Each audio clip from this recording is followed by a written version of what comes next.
Oke Bapak Ibu, bagaimana perasaannya sekarang, sudah tenang? Oke. Jadi kita bisa lanjut ya. Oke. Nah, jadi di sini juga ada kesepakatan Bapak Ibu. Sebelum kita mulai masuk ke materi, mungkin nantinya ada yang mau izin keluar, misalkan ada ini. Di sini saya sudah membuat kesepakatannya. Ini sudah ada 5 kesepakatan. Yang pertama itu menghargai siapapun. Yang kedua menjadi pendengar yang baik, tapi boleh bertanya juga ya Bapak Ibu.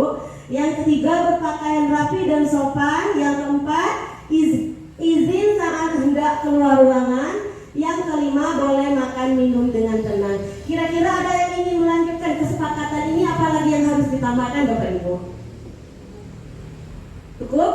Oke, kalau sudah cukup, next Pak Edis, arti intinya kesepakatan forum diseminasi sudah kita sepakati bersama. Jadi Bapak Ibu, konsep inti budaya positif di sekolah yang seharusnya kita terapkan yaitu ada 8. Yang pertama, perubahan paradigma baru. Ya, kedua, disiplin positif. Yang ketiga, nilai-nilai kebajikan. Keempat, kebutuhan dasar manusia. Kelima, motivasi perilaku manusia. Keenam, posisi kontrol guru. Ketujuh, keyakinan kelas. Dan kedelapan, segitiga restitusi. Next. Nah, jadi Bapak Ibu, kita kaji bersama-sama satu persatu dari 8 paradigma yang harus kita diskriminasikan bersama. Jadi ini Bapak Ibu ya, pembelajaran dengan paradigma baru. Apa sih itu? Jadi pembelajaran dengan paradigma baru ini merupakan pembelajaran yang dirancang berdasarkan prinsip pelajaran berdiferensiasi, sehingga para peserta didik belajar sesuai kebutuhannya berdasarkan tahap perkembangan sesuai dengan teori psikologi modern untuk mewujudkan profil pelajar Pancasila. Nah, kira-kira Bapak Ibu, profil pelajar Pancasila di sini apa saja ya? Bagus, apa lagi? Oke, bergotong royong. Yang ketiga apa lagi? Mandiri. Yang keempat? Oke, yang kelima? Betul sekali. Yang keenam? Oke, beri aplaus untuk kita semua. Oke, berarti ya Bapak Ibu, kita lebih mudah lagi untuk mendiskriminasikan budaya positif di sekolah. Karena kenapa? Intinya sekolah kita setidaknya sudah memenuhi karakteristik dari profil pelajar Pancasila ke-6 paradigma baru yang harus kita terapkan ya Bapak Ibu. Oke, next. Nah, ini Bapak Ibu ada sebuah miskonsepsi. Nah, ini ada gambaran seseorang itu membuka kunci. Nah, jadi ibaratnya Bapak Ibu, ini kita guru dan ini peserta didik. Jadi peserta didik ini mau kita bentuk seperti apa, kita yang menentukan ya. Kebanyakan seperti itu ya Bapak Ibu. Padahal ilusinya di sini guru mengontrol murid. Terus bahwa semua penguatan positif, efektif dan bermanfaat.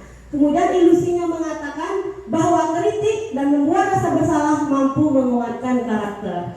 Ilusinya mengatakan bahwa orang dewasa berhak memaksa. Ini merupakan sebuah miskonsepsi tentang teori kontrol yang ada pada diri kita ya Bapak Ibu. Karena kenapa?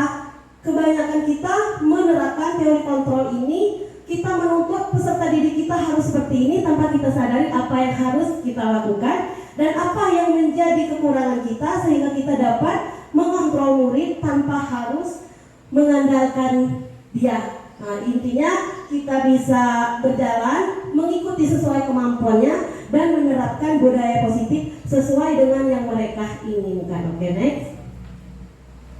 Nah, Bapak Ibu, untuk mengubah paradigma stimulus responden ke pendekatan teori kontrol. Jadi teori kontrol tadi sudah kita buat pada sebuah miskonsepsi seperti ini ya Bapak Ibu.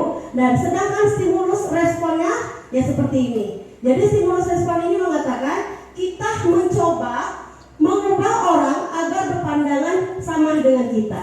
Sedangkan teori kontrol yang mengatakan kita berusaha memahami pandangan orang lain tentang dunia. Seharusnya itu yang harus kita terapkan ya Bapak Ibu. Selanjutnya, berperilaku buruk dilihat sebagai suatu kesalahan. Sedangkan teori kontrolnya, semua perilaku memiliki tujuan. Benar Bapak Ibu? Oke, orang lain bisa mengontrol saya. Sedangkan pada dasarnya hanya kita yang bisa mengontrol diri kita sendiri. Selanjutnya, pemaksa ada pada saat bujukan gagal. Seharusnya kolaborasi dan konsekuensi untuk menciptakan pilihan-pilihan baru. Selanjutnya, model berpikir menang atau kalah. Sering sekali kita memikirkan hal seperti ini ya Bapak Ibu. Pokoknya nak, meskipun kalah atau menang itu sudah menjadi resiko ya. Seharusnya yang harus kita pikirkan itu model berpikir menang, dan pokoknya apapun kejadian kita tetap harus menang, gitu ya Bapak Ibu. Kira-kira sudah paham? Oke, next. Nah, ini Bapak Ibu, disiplin positif seperti yang dikatakan tadi, ada yang bijaksana ya. Oke, jadi di sini Bapak Ibu, dalam budaya kita, makna kata disiplin itu telah berubah menjadi sesuatu yang dilakukan seseorang pada orang lain untuk mendapatkan kepatuhan. Jadi di sini kita cenderung menghubungkan kata disiplin dengan ketidaknyamanan. Benar sekali Bapak Ibu, kita pernah menghadapi kata disiplin tapi kita tidak nyaman untuk melakukannya. Kemudian disiplin positif itu merupakan salah satu pendekatan disiplin diri yang mampu seseorang untuk mengontrol perilakunya dalam kesadaran dan bertanggung jawab atas tindakan sebagai wujud menghormati diri sendiri dan orang lain. Pada dasarnya, dari kedua disiplin positif yang sudah didefinisikan, kita sebagai pendidik, tujuan kita adalah menuntun murid untuk memiliki disiplin diri, sehingga mereka bisa berperilaku yang mengacu pada nilai-nilai kebajikan universal dan memiliki motivasi intrinsik. Jadi intrinsik ya Bapak Ibu, bukan ekstrinsik. Oke, next. Nah, di sini dikatakan ya Bapak Ibu, bahwasanya pendekatan disiplin positif tidaklah tentang anak atau peserta didik secara langsung, tapi tentang diri dan cara kita sendiri. Nah, baik itu sebagai orang tua, kita sebagai guru yang memberikan dampak dan pengaruh positif kepada anak-anak atau peserta didik kita di sekolah. Oke, next. Nah, ini juga merupakan salah satu pendekatan positif yang sudah kita budayakan di sekolah ya Bapak Ibu. Jadi di sini pendekatan ini merupakan kemampuan individual pendidik untuk membina, membimbing peserta didik secara individu ataupun berkelompok.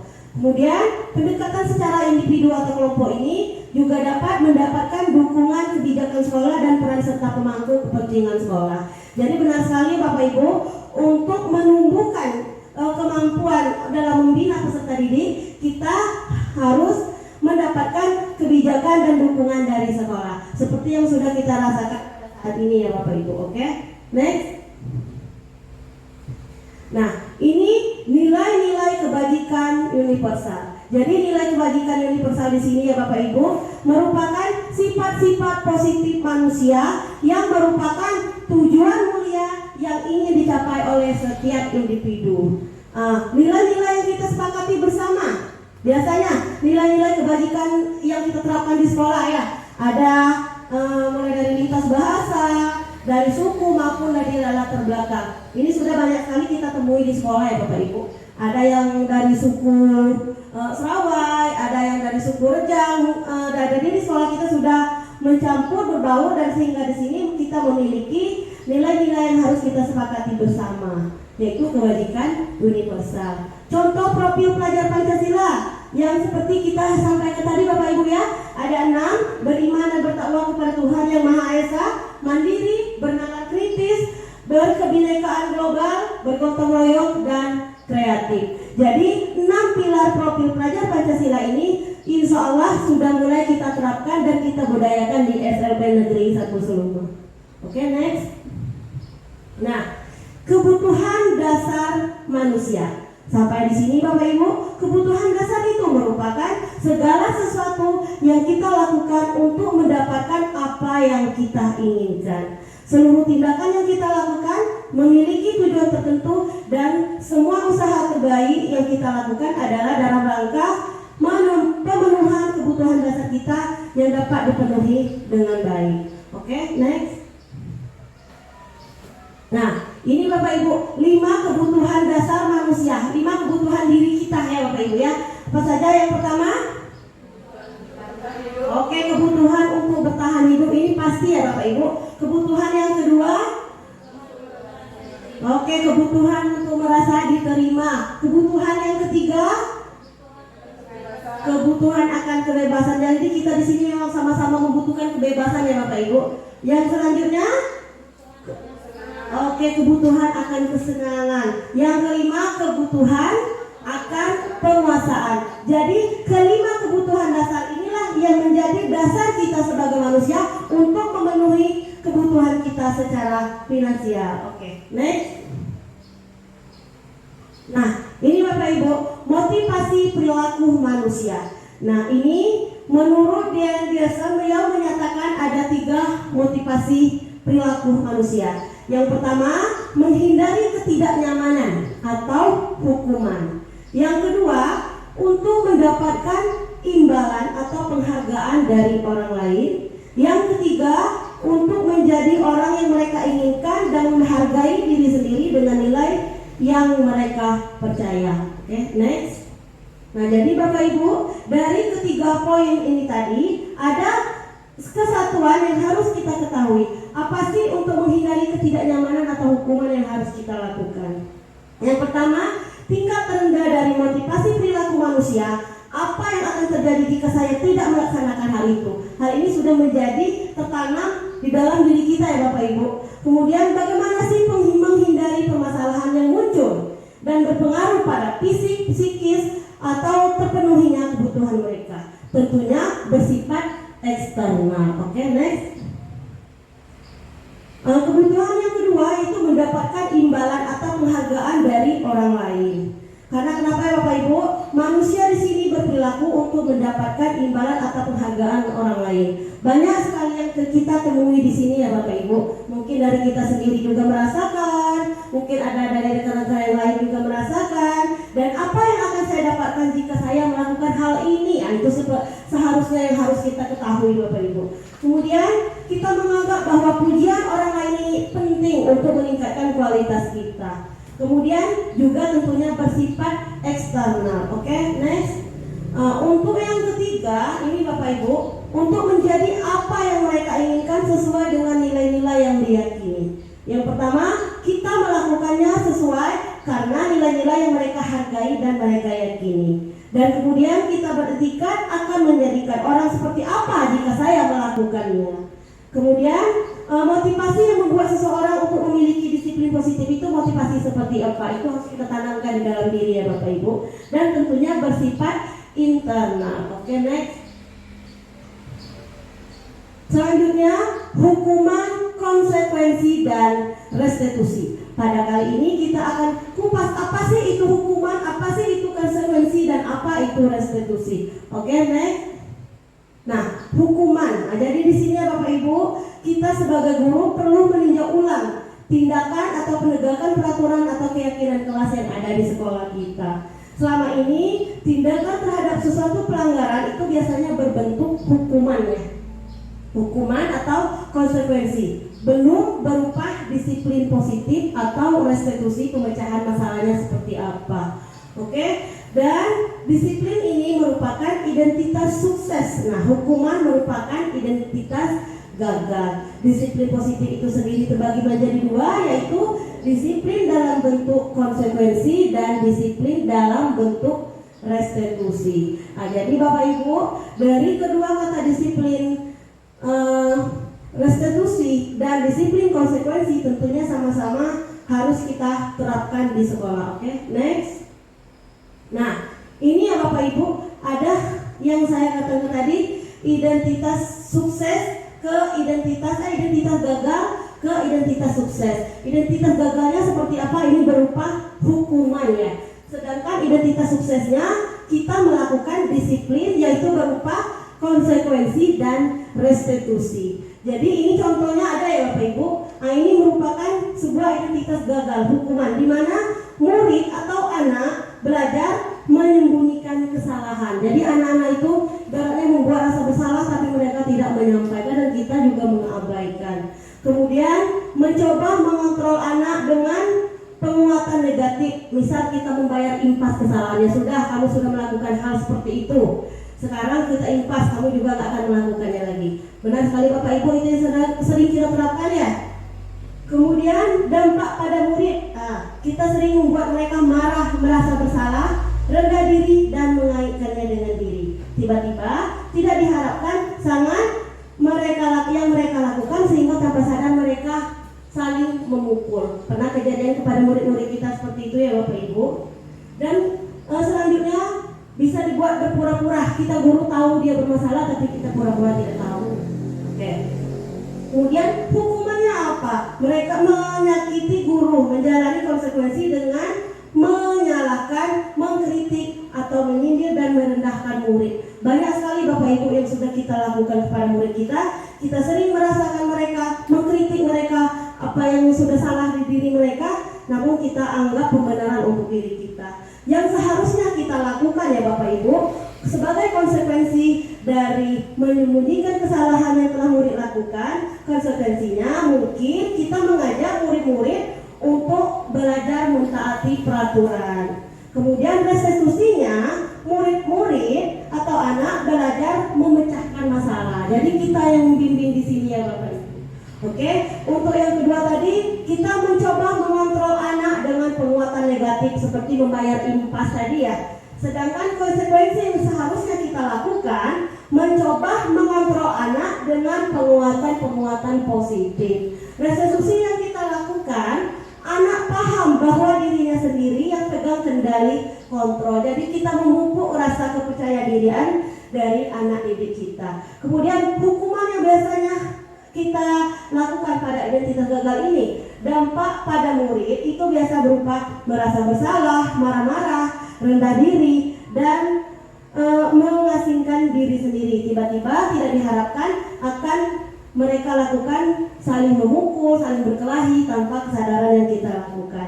Seharusnya yang kita lakukan yaitu kita mengajak mereka, meminta waktu mereka, dan mengetahui apa penyebab permasalahan mereka sehingga kita guru bisa menyelesaikan permasalahan yang dilakukan oleh anak. Restitusinya bagaimana ya Bapak Ibu? Yang tentunya kita melakukan ini, kita bentuk dulu dalam bentuk undangan, kan kemudian kita akan melakukan restitusi kepada anak. Hukuman, yang selanjutnya ini menyakitkan. Guru menjalani konsekuensi dengan menyalahkan, mengkritik, menyindir ataupun merendahkan peserta didik ya Bapak Ibu.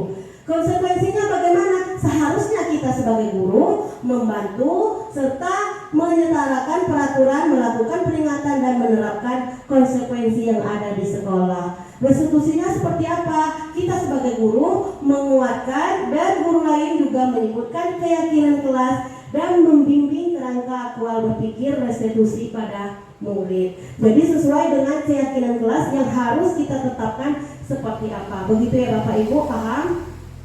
Oke, next. Nah, saat kita berulang kali menjanjikan hadiah kepada anak-anak agar berperilaku bertanggung jawab atau kepada seseorang murid agar mempelajari sesuatu yang baru, hal ini yang seharusnya tidak boleh kita lakukan. Karena kenapa? Dengan begini mereka tidak akan memilih untuk melakukannya lagi jikalau kita tidak menjanjikannya. Ini menurut ilmu Al-Fiqh ya Bapak Ibu. Oke, next. Nah, di sini juga dikatakan bahwasanya mengemukakan penghargaan itu maupun hukuman adalah cara mengontrol perilaku seseorang yang menghancurkan potensi untuk pembelajaran yang sesungguhnya. Jadi ya Bapak Ibu, kita sebagai guru tentunya kita dilarang untuk mengiming-iming peserta didik. Jika mereka tidak melakukan kesalahan lagi, maka kita memberikan berupa hadiah seperti itu ya.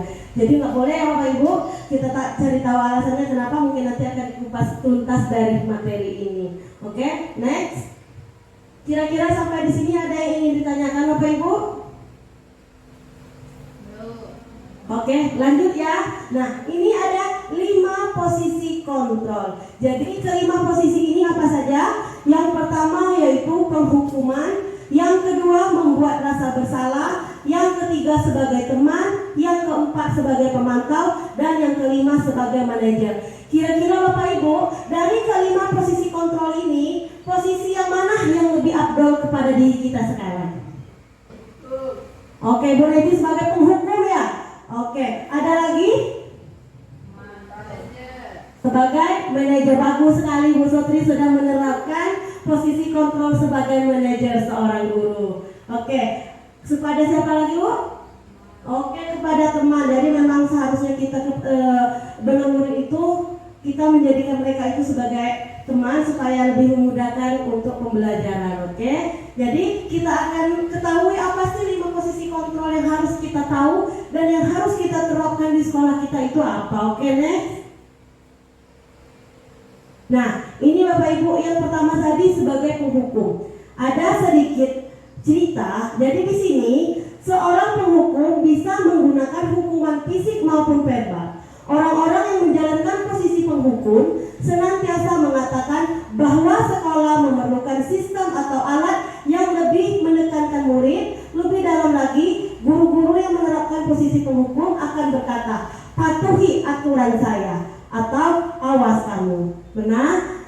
Kemudian kamu selalu saja salah. Sering kita mengatakan seperti itu. Ada sih murid kita yang begitu ngeyel dan kemudian kita sering mengatakan kamu selalu saja melakukan kesalahan. Itu saja. Lagi-lagi kamu lagi yang kena salah. Jadi selalu pastikan berakhir dengan selesai. Guru seperti ini senantiasa percaya hanya ada satu cara agar pembelajaran bisa berhasil, yaitu dengan cara kita sebagai penghukum. Benar ya Bapak Ibu? Ini yang pernah kita lakukan?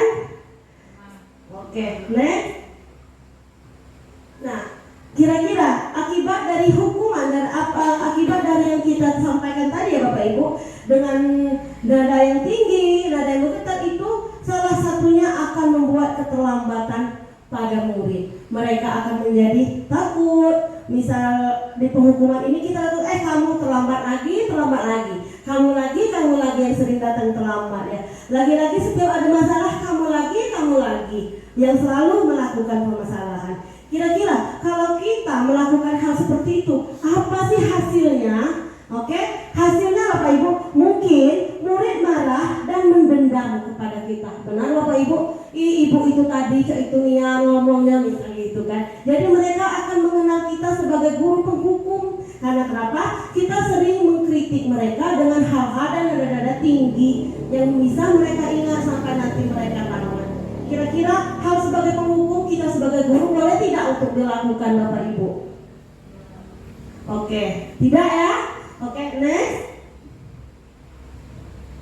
Yang kedua, posisi membuat merasa bersalah. Nah, ini ada cerita. Pada posisi ini, biasanya guru akan bersuara lebih lembut. Pembuat merasa bersalah akan menggunakan keheningan yang membuat orang lain merasa tidak nyaman, bersalah atau rendah diri. Kata-kata yang keluar dengan lembut itu sepertinya biasanya itu sangat kecewa sekali dengan kamu, tapi kita mengatakannya dengan nada yang lembut. Ibu sangat kecewa sekali dengan kamu.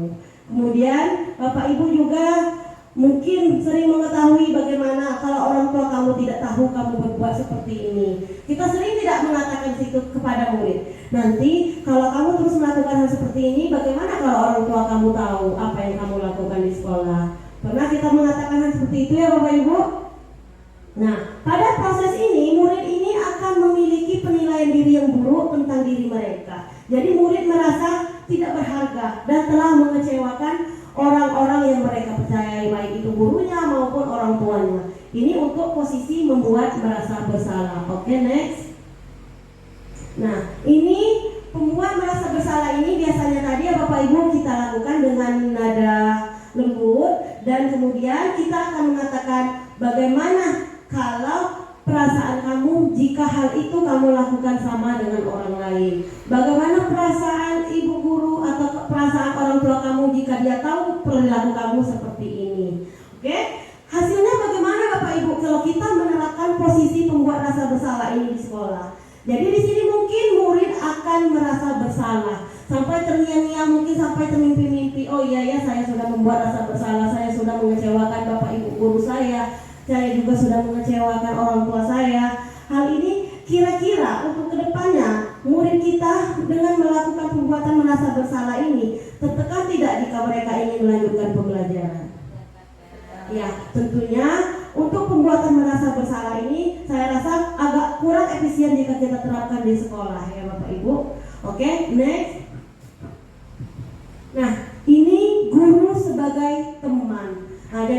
Bapak Ibu, guru pada posisi ini akan menyakiti murid, namun akan tetapi berupaya mengontrol murid melalui persuasi. Posisi teman pada guru bisa negatif ataupun positif. Nah, contohnya yang mereka gunakan sebagai guru. Ayo bantulah ibu dan bapak. Ayo nak, tolong ibu bawa laptop ke kelas. Sering sekali kita melakukan hal seperti itu ya Bapak Ibu. Kemudian, ayo nak, tolong bantu ibu bereskan meja ibu. Pernah ya? Nah, hal ini merupakan hal negatif sebenarnya ya Bapak Ibu, bukan hal positif. Karena kenapa? Tanpa sadar kita sudah mengajak mereka untuk membantu mereka. Artinya kita sudah mengatakan bahwa mereka itu membantu kita dengan mungkin mereka mengatakan dengan rasa kecewa. Saya tadi disuruh ibu itu beres-beres, padahal kan saya di sini belajar bukan beres-beres. Benar ya? Saya tadi diajak ibu untuk ini aja belajarnya, padahal kan yang harusnya mereka dapatkan bukan itu ya Bapak Ibu. Oke? Kira-kira guru sebagai teman ini bagus tidak untuk diterapkan proses pembelajaran di kelas? Oke? Next. Nah, di sini ya Bapak Ibu. Nah, jadi kita sebagai teman di sini tadi ada yang mengatakan, ayolah, bagaimana sih kemarin kamu sudah janji ke bapak bukan? Kenapa terlambat lagi? Nah, terus bagaimana perasaan murid dengan sikap kita seperti itu? Misalnya ada anak yang datang terlambat atau tadi anak yang suka membantu kita di kelas tapi tiba-tiba nggak membantu. Kenapa sih kamu nggak membantu saya lagi? Mungkin seringnya kita mengatakan seperti itu. Hasilnya bagaimana Bapak Ibu kalau kita sudah menganggap anak itu sebagai teman? Mungkin murid akan merasa senang dan akrab dengan kita sebagai guru. Akan tetapi tanpa kita sadari hal negatifnya yang mereka dapatkan, ketergantungan antara mereka dengan kita. Oke, tanpa kita sadari itu merupakan hal negatif yang harus kita buang. Seharusnya kita menunjukkan kepada mereka bagaimana mereka bisa lebih maju dari yang harusnya kita dapatkan. Oke, next. Nah, ini Bapak Ibu, yang keempat, posisi guru sebagai pemantau. Dalam hal ini kita di sini dikatakan bahwa saat ini kita mengawasi, kita bertanggung jawab atas perilaku orang-orang yang kita awasi. Posisi pemantau ini berdasarkan pada peraturan dan konsekuensi. Dengan menggunakan sanksi atau konsekuensi, kita dapat memisahkan hubungan pribadi kita dengan murid sebagai seseorang yang menjalankan posisi pemantau. Jadi untuk pertanyaan posisi pemantau ini seperti apa ya Bapak Ibu? Mungkin kita tanyakan kepada murid, peraturannya seperti apa sih di sekolah kita? Oke, apa yang telah kamu lakukan? Nah, kira-kira kalau kita menegur murid dengan melakukan hal seperti itu, tanpa kita sampaikan dan kita hanya mencatat di buku. Nah, kita memantau apa sih kesalahan yang ada pada murid kita. Kita melihat tingkah laku mereka. Mungkin juga kita terapkan di jurnal kita ya. Jadi di sini ya Bapak Ibu, di sini kita hanya memantau saja, hanya menceklis apa yang dilakukan atau yang diperbuat oleh peserta didik kita. Oke, next. Nah, ini ya Bapak Ibu, kita sebagai guru, ini ada sebuah percakapan antara guru dan si murid. Mungkin kita di posisi pemantau ini kita bisa menanyakan, nah, tahukah kamu jam berapa sekarang? Jam berapa kita mulai? Tahu Pak, katanya seperti itu. Kemudian gurunya mengatakan, kamu terlambat 15 menit. Apakah kamu sudah mengerti konsekuensi yang harus dilakukan bila kamu terlambat? Jawabannya, paham Pak, saya harus tinggal kelas pada saat jam istirahat nanti dan mengerjakan tugas ketinggalan saya. Terus si gurunya menjawab, iya benar, nanti pada saat jam istirahat kamu harus tinggal di kelas untuk menyelesaikan tugas yang tertinggal tadi. Saya tunggu bagaimana perasaan murid jika diperlakukan seperti ini Bapak Ibu. Oke, next. Nah, jadi Bapak Ibu, jika anak-anak tadi kita lakukan sebagai pemantau, mungkin bagus. Namun untuk posisi pemantau kita sebagai guru itu ada lebih baiknya jika kita langsung memanage murid ya, tanpa harus kita memantau. Karena kenapa? Dengan langsung memanage kita langsung bisa memahami apa yang mereka butuhkan. Nah, yang terakhir ini ada 5. Yang kelima ini posisi kontrol sebagai seorang manajer seperti yang dipilih Bu Sotri tadi ya Bu ya. Oke, jadi Bu Sotri memilih posisi manajer. Mungkin beliau ada alasannya. Kenapa kira-kira Bu? Oke, mungkin maksudnya di posisi manajer ini ya, di berbuat sesuatu bersama dengan murid, mempersilahkan murid mempertanggungjawabkan perbuatannya dan perilakunya, kemudian mendukung murid agar dapat menemukan solusi atau permasalahannya sendiri, sehingga seseorang manajer telah memiliki keterampilan di posisi teman ataupun memantau rasa bersalah, dan dengan demikian bisa jadi di waktu-waktu tertentu kembali kepada posisi tetua tadi ya Bapak Ibu yang pertama tadi bila diperlukan. Namun bila kita menginginkan murid-murid kita menjadi manusia yang merdeka, mandiri dan bertanggung jawab, maka kita mengacu kepada restitusi. Jadi ya Bapak Ibu, di sini untuk menjadikan murid kita menjadikan diri kita sebagai manajer, maka kita harus menganalisis kebutuhan diri kita sendiri terlebih dahulu maupun kebutuhan orang lain.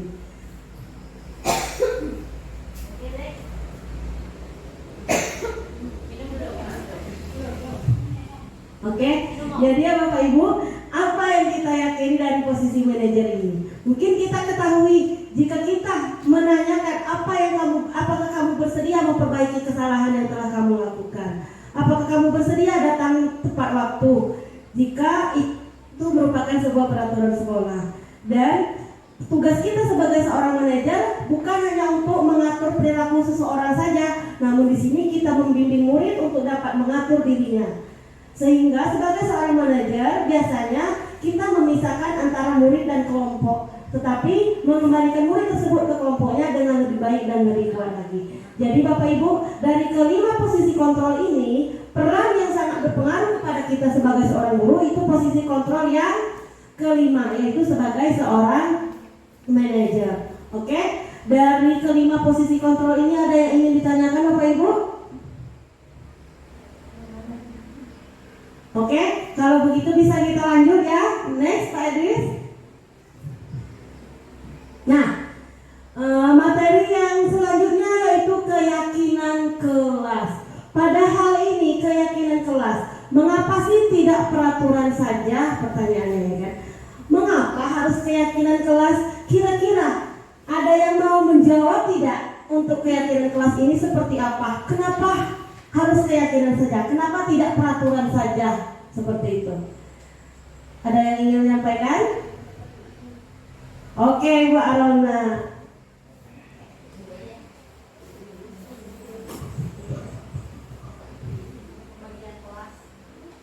Kalau untuk peraturan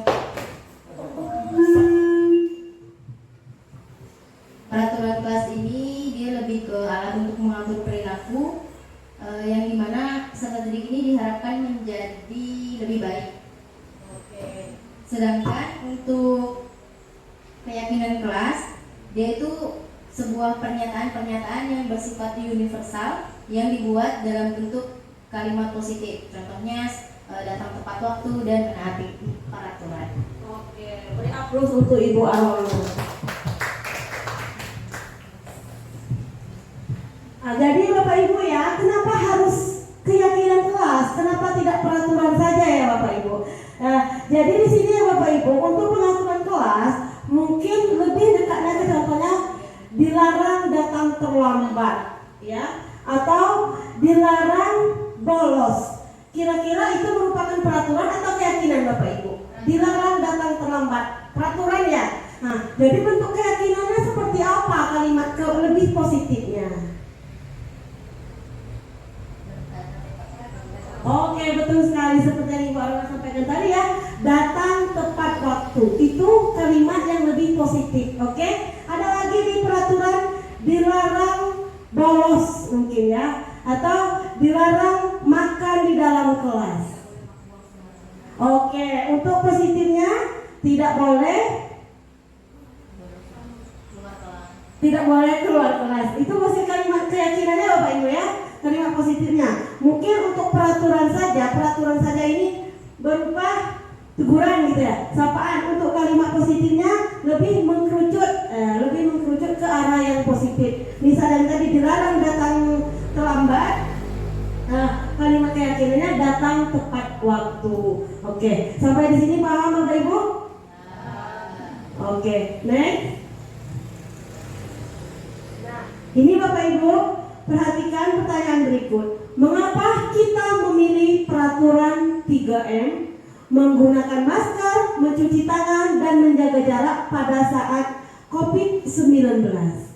Kemudian, mengapa kita memiliki peraturan harus menggunakan helm bila mengendarai kendaraan bermotor? Selanjutnya, mengapa kita memiliki peraturan harus datang tepat waktu pada saat mengikuti pelatihan? Kira-kira dari pernyataan 3 kalimat berikut ini merupakan kalimat positif atau peraturan atau sebuah keyakinan, Bapak Ibu? Jadi ini lebih menonjol ke arah peraturannya. Nah, jadi untuk mendukung motivasi intrinsik ini tadi kembali lagi ke nilai-nilai atau keyakinan yang lebih menggerakkan seseorang dibandingkan mengikuti serangkaian peraturan yang sudah ada. Oke, next. Nah, kira-kira Bapak Ibu kalau hal seperti ini berbentuk keyakinan kelas atau peraturan, Bapak Ibu? Oke, jadi hal positifnya seperti ini ya Bapak Ibu, kita sudah menerapkan kesepakatan kelas itu berupa keyakinan. Oke, next. Nah, bagaimana kita membuat keyakinan kelas? Jadi mungkin kalau di kelas kita belum menerapkan keyakinan kelas, next di tahun ajaran baru kita bisa menerapkan keyakinan kelas ini bersama-sama. Bagaimana menyusunnya? Langkah utama yang harus kita tentukan lebih abstrak lagi dari peraturan yang sudah ada di sekolah. Kita kemudian berupa pernyataan-pernyataan universal dibuat dalam bentuk kalimat positif sedikit saja agar mudah diingat. Kemudian sesuai dengan kondisi kelas dan sekolah agar mudah diterapkan. Dan selanjutnya semua warga kelas atau sekolah dilibatkan pada saat pembuatan keyakinan kelas. Oke, next. Nah, selanjutnya Bapak Ibu ini ada segitiga restitusi. Seperti yang saya katakan tadi, kita tepatnya itu di posisi mana ya dari kelima posisi kontrol tadi? Kita tepatnya di posisi mana? Kita lihat Bapak Ibu. Dari segitiga restitusi ini, ada segitiga mengkerucut yang mengatakan bahwa halnya yang harus kita lakukan untuk memecahkan sebuah permasalahan melalui menstabilkan identitas. Jadi kita stabilkan dulu keadaan, baru kita validasi tindakan yang salah itu apa, dan selanjutnya baru kita tanyakan keyakinannya seperti apa. Oke, next. Kita kaji lebih dalam lagi apa itu segitiga restitusi ya Bapak Ibu. Nah, ini di poin yang menstabilkan identitas. Jadi pada saat menstabilkan identitas ini, kita lihat berdasarkan prinsip dan membuat kesalahan itu merupakan sebuah proses belajar. Terus kita geser lagi ke identitas gagal dan menuju ke identitas sukses pada saat kita menstabilkan identitas. Oke, next. Nah, validasi tindakan yang salah. Pada saat ini kita sebagai guru itu kita prinsipnya setiap perilaku berupaya memenuhi suatu kebutuhan tertentu. Kemudian guru akan menggeser dari perilaku stimulus respon menjadi proaktif. Dan kemudian kita akan mengenali dan mereka akan mengakui kebutuhan murid, akan memperbaiki hubungan dengan murid. Oke, next. Nah, untuk menanyakan keyakinan, ini Bapak Ibu, murid akan diberikan pertanyaan bermakna untuk memunculkan motivasi secara intrinsik. Kemudian, murid tadi mampu mengaitkan keyakinannya dengan tindakan yang salah. Oke, next. Nah, Bapak Ibu, dari 3 restitusi keyakinan ini tadi sudah saya terapkan di kelas saya. Ini contohnya pada saat saya menstabilkan identitas peserta didik. Jadi Bapak Ibu ya, kita ketahui bersama bahwasanya di kelasnya mereka ada salah satu peserta didik itu yang setiap hariannya selalu menyendiri ya, sering menangis sendiri. Benar ya Bapak Ibu? Jadi kita kaji permasalahannya di sini. Baik, berempat kesalahan itu manusiawi. Setiap orang pasti punya alasan mengapa melakukan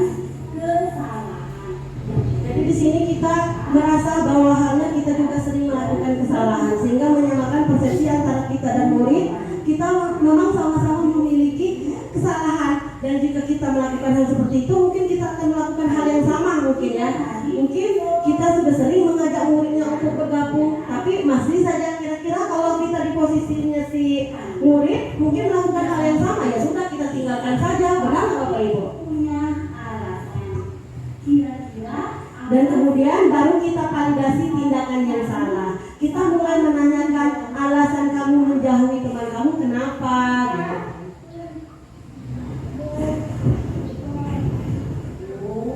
Kamu tahu keyakinan kelas yang sudah kita sepakati. Nah, jadi Bapak Ibu ya, memang untuk jenjang SMP dan SMA kita sudah mulai membuat keyakinan kelas kemarin ya. Jadi peserta didik sudah sama-sama mengetahui dan memahami apa keyakinan kelas yang harus diterapkan di sekolah. Tidak. Oke. Kalau tidak, menurut kamu keyakinan kelas apa yang sudah kamu langgar? Jadi murid ini tahu ya Bapak Ibu, keyakinan kelas yang sudah dia langgar itu adalah keyakinan kelas saling menghargai. Kalau menurut kamu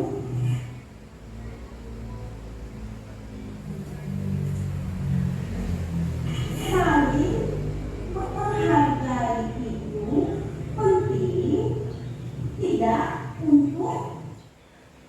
Jadi kita menahukan kepada mereka bahwa halnya saling menghargai itu penting untuk kita lakukan.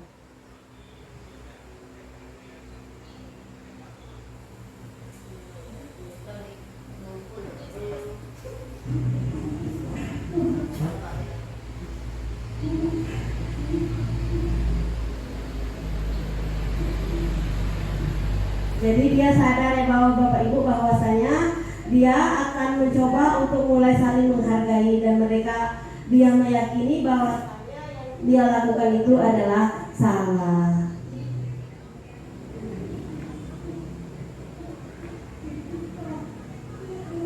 Jadi kita melakukan restitusi ini tanpa diketahui oleh salah satu siswa yang bermasalah tadi ya Bapak Ibu. Karena kenapa? Kalau kita langsung berhadapan 3 sekaligus antara anak yang satu dan dia, mungkin keadaannya tidak akan sinkron, dia juga tidak akan menceritakan kejadian yang halnya yang sama. Mungkin nanti juga kita akan melakukan restitusi dengan peserta yang dijauhinya tadi ya Bapak Ibu. Kelas, jika kita menghargai pekerjaan, maka kita akan menjadi lebih mudah, lebih tenang. Jika kita salah, ada yang menegur. Hidup kita jadi lebih tentram, lebih terarah, dan kita sesama teman bisa saling berteman. Maka dari itu kita tidak boleh saling menjauhi teman.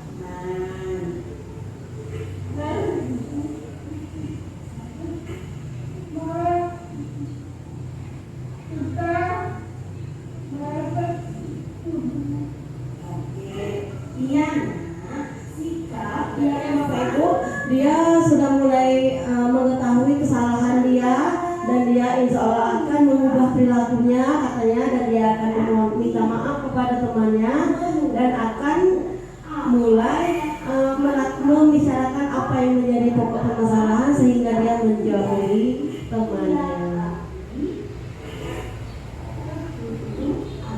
Nah, jadi dia akan mulai mencoba menerima temannya itu seperti apa, perilakunya seperti apa. Jadi dia mulai mencoba memahami ya Bapak Ibu, tidak hanya menuruti kehendak dia saja. Jadi kira-kira seperti ini ya Bapak Ibu untuk kita melakukan restitusi di kelas. Jadi kita tidak menegur anak secara langsung di kelas, tapi ada baiknya untuk kita melakukan restitusi kepada murid itu secara langsung dengan memanggil peserta yang bersangkutan. Tidak di dalam kelas ataupun di tempat umum. Karena apa? Kalau di tempat umum peserta akan sedikit lebih tertutup dan tidak akan membuka diri ya. Tentunya dia ingin merasa selalu benar, selalu menang sendiri. Begitu ya Bapak Ibu. teman lagi seperti biasanya.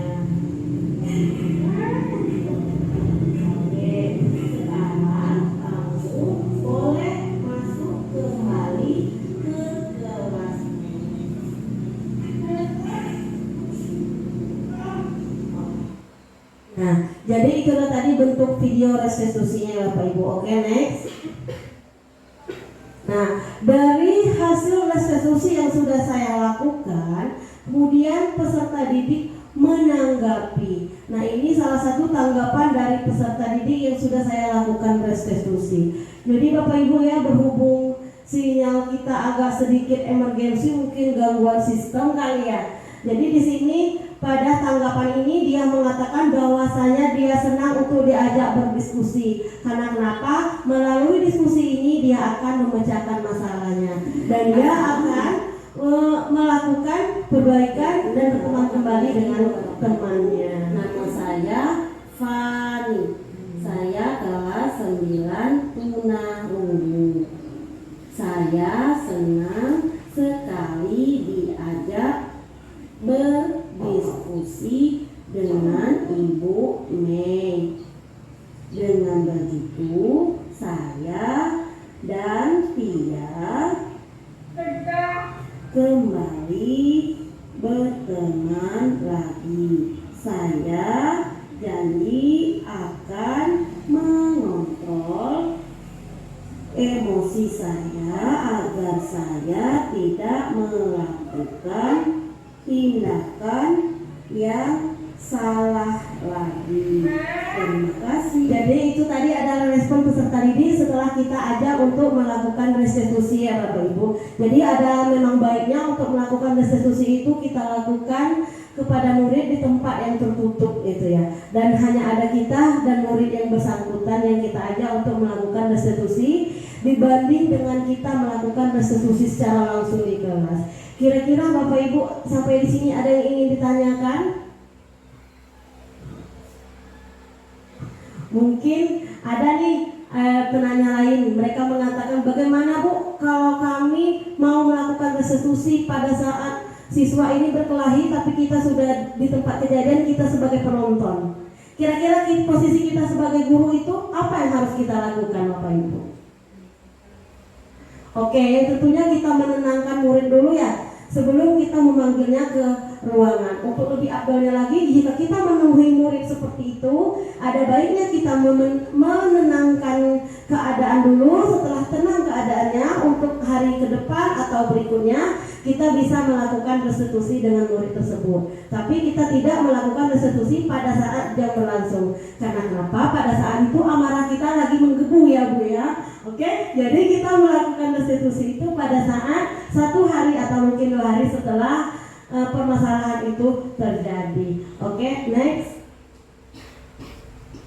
Nah, Bapak Ibu, itulah tadi kerangkaian dari budaya positif diseminasi yang sudah saya sampaikan, pemahaman saya mengenai budaya positif di sekolah. Akhirnya sampailah kita ke penghujung. Di penutup, pada saat ini dalam penerapan program disiplin positif, hendaknya kita sebagai guru memiliki standar kepribadian profesional dan sosial yang baik, di mana guru mampu merefleksikan dirinya dalam posisi kontrol diri. Bagaimana pelajaran dirinya sebagai among atau sebagai manajer yang menuntun murid-muridnya menjadi insan yang mandiri, merdeka, dan bertanggung jawab. Ini merupakan salah satu mens dari standar nasional pendidikan yang seharusnya kita bentuk pada program disiplin positif yang ada di sekolah. Mungkin itulah tadi Bapak Ibu pemaparan saya mengenai diseminasi penyebaran budaya positif di sekolah. Bila ada kata yang salah saya mohon maaf. Kepada Allah saya mohon ampun. Saya akhiri. Wabillahi taufiq wal hidayah. Wassalamualaikum warahmatullahi wabarakatuh. Waalaikumsalam warahmatullahi wabarakatuh. Baik, itulah tadi presentasi dari teman kita yaitu Ibu Miza, CGP Angkatan 10. Mungkin dari Bapak Ibu ada yang belum jelas atau ada yang ingin ditanyakan kepada Ibu Miza. Kita beri waktu mungkin 2 pertanyaan karena mengingat waktu. Ya Bu, silakan. Baik, bagaimana teman-teman, Bapak Ibu guru?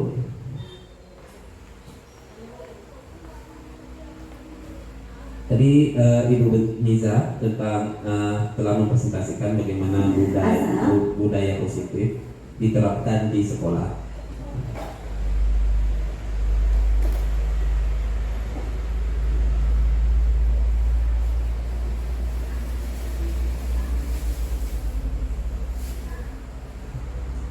Bagaimana Bapak Ibu?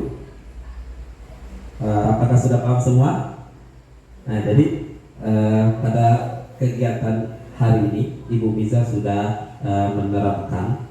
Tadi sudah kita tonton sama-sama tadi dia bagaimana menerapkan keyakinan kelas dan juga restitusi segitiga restitusi di dalam kelasnya. Mungkin itu nanti kita contoh, kita terapkan di sekolah kita masing-masing, dan juga mungkin itu untuk jadi pedoman dan berkolaborasi dengan beliau-beliau yang sudah CGP untuk menerapkan pembelajaran berbudaya positif. Itu ada paradigma baru, kemudian disiplin positif, nilai kebijakan, kebutuhan dasar manusia, kemudian motivasi perilaku manusia, posisi kontrol guru, dan juga keyakinan kelas. Yang terakhir tadi yaitu segitiga restitusi yang sangat cocok untuk kita terapkan bagaimana menyelesaikan suatu permasalahan yang dihadapi oleh murid. Bagaimana Bapak Ibu? Masih ada yang ditanyakan? Cukup? Kalau ada, Ibu Septi ya, mungkin Ibu Septi bisa langsung saja. Silakan Ibu Septi. Assalamualaikum warahmatullahi wabarakatuh. Aku saya mau nanya dari keyakinan kelas. Kan dari keyakinan kelas tadi itu hasil kesepakatan antara guru dan murid sehingga menghasilkan beberapa keyakinan kelas. Dan kan di sini di SLB ya Bu ya, untuk anak kelas bawah, contohnya di kelas saya itu anak autis, gimana cara untuk mendapatkan keyakinan kelas, sedangkan anaknya untuk diajak diskusi aja itu belum mampu? Apakah harus ke keyakinan kelas atau kita ke peraturan kelas aja dulu? Sekian Bu. Baik, terima kasih Ibu Septi atas pertanyaannya. Mungkin langsung saja dijawab oleh Ibu Miza. Bagaimana Ibu Miza nanti membuat keyakinan kelas kepada anak autis yang notabene anak autis ini diajak bicara aja susah? Langsung saja Ibu Miza. Oke, terima kasih kepada Bu Septi atas pertanyaannya. Nah, jadi di sini ya Bapak Ibu, menurut pemahaman kami dari kolaborasi setelah pelaksanaan pendidikan guru penggerak ini, kami juga menemukan hambatan-hambatan hal yang sama seperti ini. Jadi apa sih yang harus kita lakukan untuk menguatkan keyakinan kelas kita itu ya? Jadi tentunya untuk menguatkan keyakinan kelas pada peserta didik yang cenderung memang betul-betul berkebutuhan seperti anak autis ataupun anak tunanetra, itu kita melakukan restitusinya seperti apa dan bentuk keyakinan kelasnya seperti apa. Jadi untuk melakukan keyakinan kelas itu kita lebih melibatkan ke orang tuanya gitu. Jadi melalui orang tua kita ketahui apa sih permasalahan yang dihadapi murid dan bagaimana kita untuk menyampaikan keyakinannya. Jika orang tuanya paham, insya Allah kita bisa menerapkan pemahaman keyakinan kelas yang sudah kita sepakati bersama. Mungkin paham Bu Septi atau masih ada yang mengganjal? Atau dari Bapak Ibu yang lainnya ada yang ingin ditanyakan lagi?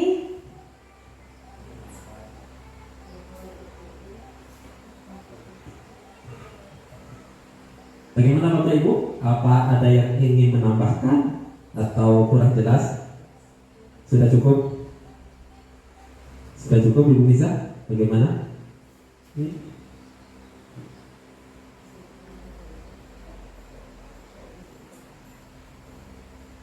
Jadi baik, kalau sudah jelas, kita cukupkan untuk presentasi pada siang hari ini.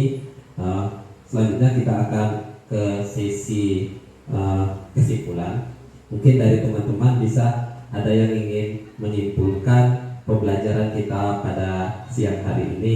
Mungkin bisa dibantu yang mau menyimpulkan atau satu kata untuk kegiatan kita pada siang hari ini. Mungkin kesimpulan dulu. Mungkin ada yang ingin menyimpulkan. Ya. atau perasaan setelah mengikuti kegiatan pada siang hari ini? Kesimpulan dulu, mungkin Pak Dodi bisa kesimpulan dulu.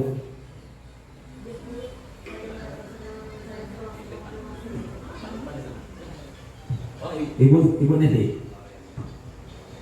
Assalamualaikum warahmatullahi wabarakatuh. Setelah saya mengikuti pemaparan dari Bu Miza tadi, saya sangat senang sudah menguasai materi yang telah dipaparkan tadi.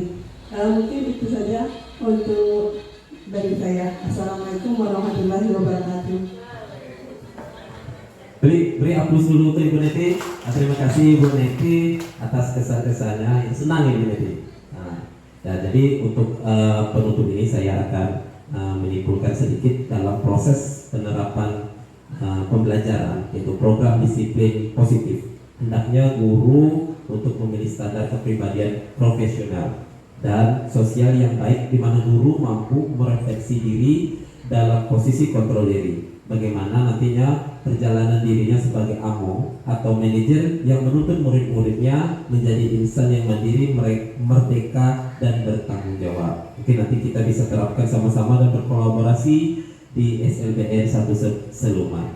Terima kasih Bapak Ibu atas kesempatannya, dan terima kasih juga atas Ibu Miza, presentasinya sungguh luar biasa. Saya akhiri. Sebelumnya saya minta maaf kalau sebagai moderator saya banyak salah kata-kata atau perbuatan yang kurang berkenan. Kepada Allah saya mohon ampun. Saya akhiri, wabillahi taufiq wal hidayah. Assalamualaikum warahmatullahi wabarakatuh.